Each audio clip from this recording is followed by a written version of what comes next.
ఈ వేగం సరిపోదు, ఇంకా స్పీడ్ పెంచాలన్నారు చంద్రబాబు. కొందరు అధికారులు ప్రవర్తన మార్చుకోవాలన్నారు. మంత్రులు అధికారులతో సమీక్ష నిర్వహించిన సీఎం ఫైళ్ల క్లియరెన్స్ లో వేగం పెంచాలని ఆదేశించారు. ఇక సెకండ్ హెడ్లైన్, సీఎం రేవంత్ తో మందకృష్ణ భేటీ అయ్యారు. ఉపకులాల వర్గీకరణలో సమస్యలను ఆయన వివరించారు.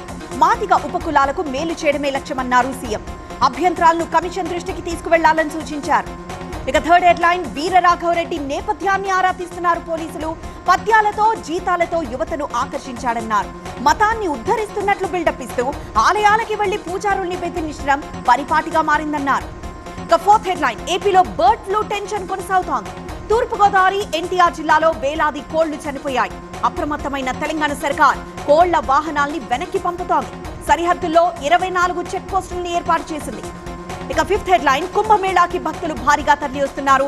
రేపు మాఘ పూర్ణిమ సందర్భంగా అలర్ట్ ప్రకటించారు.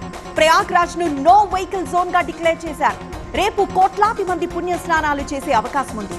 ఇక సిక్స్త్ హెడ్లైన్, పారిస్ లో ఏఐ యాక్షన్ సమ్మిట్ ప్రారంభమైంది. సమ్మిట్ కు మోదీతో పాటు ఫ్రాన్స్ చీఫ్ మెక్రాన్ హాజరయ్యారు. మానవాళికి ఏఐతో ఎంతో ఉపయోగమని, ఏఐ టెక్నాలజీతో పనులు వేగంగా జరుగుతాయని మోదీ అన్నారు. ఇక సెవెంత్ హెడ్లైన్, స్టాక్ మార్కెట్లు భారీ నష్టాలతో ముగిశాయి. ట్రంప్ నిర్ణయాల ప్రభావం మన మార్కెట్లపై పడుతోంది. ఇవాళ ఒక్కరోజే 10 లక్షల కోట్ల మదుపర్ల సంపద ఆవిరైంది. మార్కెట్ల ఊగిసలాటతో జనంలో భయం పెరిగింది.